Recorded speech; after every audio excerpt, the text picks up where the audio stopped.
Turning now to Tallahassee and the legislative session. Florida House and Senate committees moved forward this past week on their budget proposals, only there is a $2 billion difference in them, and each take different approaches to the $10 billion of federal stimulus money headed to the state government.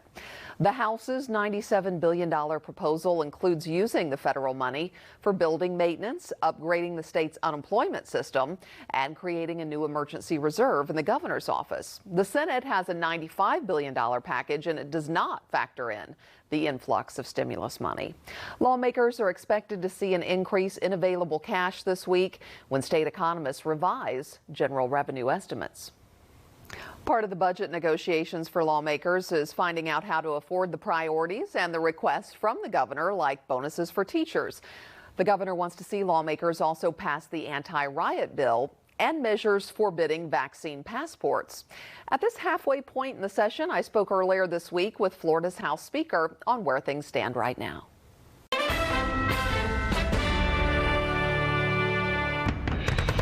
And joining me now on Political Connections is Florida House Speaker Chris Sprowls, who also represents part of the Bay Area. Good to have you on with us, Speaker Sprowls. Thanks, Holly. It's great to be with you. Let's talk about the governor being in your district this week when he was proposing a $1,000 bonus for educators, very similar to what he proposed for first responders. And that would rely, though, on lawmakers approving that. Where do you stand on that? Well, always happy to have the governor in Palm Harbor in our neck of the woods. I appreciated the governor's recommendations to the state budget. I think it certainly illustrates the governor's continued passion and commitment to teachers and to education. We'll take that recommendation into account as we start to build our budget over the next 5 weeks. But I think as you look at the budget in the House that we've rolled out, that'll be on the floor next week, you'll see a commitment to teachers. You'll see a commitment to kids and how we funded the FEFP, which is how we fund schools throughout the state. So this is a budget that reflects the priorities of getting our kids back in school, to make sure that we're accounting for all the kids who are learning both virtually and in the classroom, as well as a priority of making sure that the kids who are not yet back in the classroom or not learning virtually, that we get back, find out where those kids are and get them re-engaged to make sure that we're helping them, close the achievement gap. But is that a yes on the bonuses? Well, we're going to take a look at it. Last year, we did a huge pay raise for teachers. So, this is obviously non-recurring money. So we'll take a look at it in the budget process as we build the education budget.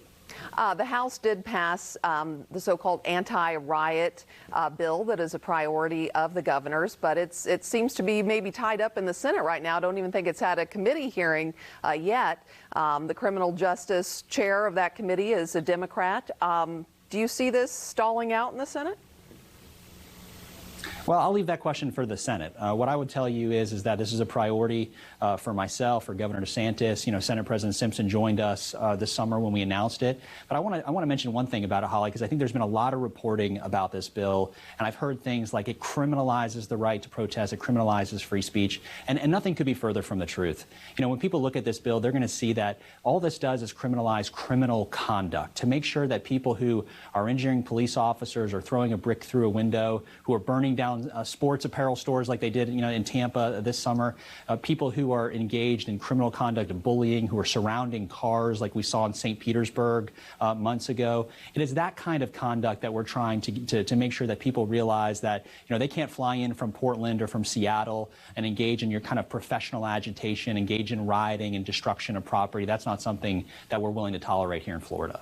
But we already have laws against those things you just mentioned, like the person who committed the arson in Tampa. He might be in prison for 20 years for that. So do we really need to maybe make it so that the other people who might not have done things like that but happen to be there, could they get swept up in that? Yeah, and that's exactly what I'm talking about, right? So that the idea that if you're just standing there that you could get swept up, that nothing could be further from the truth. The law is very clear. It says you have to willfully participate in the conduct. So, we saw some great pictures throughout the country during the course of some of the unrest where people had locked arms to defend businesses, to defend police officers. Even though that they were there exercising their First Amendment right to peacefully protest, they didn't want criminal conduct. They didn't want destruction of property. People who are there protesting peacefully won't get swept up. It's only people in criminal conduct. But unfortunately, a lot of the reporting out there has left that part out. All right, I have a whole laundry list of things to get through, so just a couple more here. We have talked a lot about tightening up election laws this session. There's a new one that is introduced in the House, a new bill, and this was by Blaise and Goglia to do a sort of a Georgia style, that election law that got a lot of publicity, people for and against it. When it comes to Blaise is introducing a bill where you would basically ban being able to give food, drink, water. It's really electioneering within 150 feet of a polling place. Is that going to get any traction? Is that something you support? And does it maybe just give some fuel to people who would then take the narrative and say, like they did at the Georgia level, you don't even want to give people water in line? What's that all about? Well, yeah, exactly right. I mean, it's that kind of ridiculousness, right? So, under current law, we don't want people soliciting, 10 feet outside the polling location. We don't want them giving out candy bars or trying to get votes. We want people to be able to stand in line and to go vote. So all the law says is outside of the area for solicitation for electioneering. If you wanted to give out water, you could. If you wanted to talk to voters, you could. But once they're in line going to their polling place, you need to leave them alone and not harass them. Unfortunately, people want to say things like, oh, you want to deny them water and dehydrate them. Of course, that's not true. What we do care about is that over the last several years, we have worked here in the House and in the Senate on making sure that our elections continue to be the best in the country. We just had a very successful election cycle where I think we all had a great deal of confidence with how things are run. But one of the reasons that it's run so successfully is over the last 20 years, the legislature has taken a look every couple of years at our election laws, continue to modernize them, continue to make sure that they're fixed. And that's what Representative Ngoglia's bill does. And I think it'll get a lot of positive reinforcement here in the House. And just one final question, and that is the governor also said he's going to take some executive action when it comes to banning so-called vaccine passports. He wants lawmakers to do something on that front as well. Is that in the works? Yeah, absolutely. Look, I support the idea of banning vaccine passports. We have people who are coming back to business. They're going into restaurants. The last thing we want to see are people who are requiring papers in order to go in and have dinner, or papers in order to go in and watch a basketball game or enter a concert.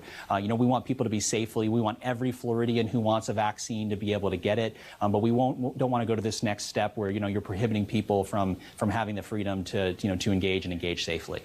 House Speaker Chris Sprowls, we appreciate you coming on Political Connections and hope to talk to you again soon. Thank you. Thanks, Holly.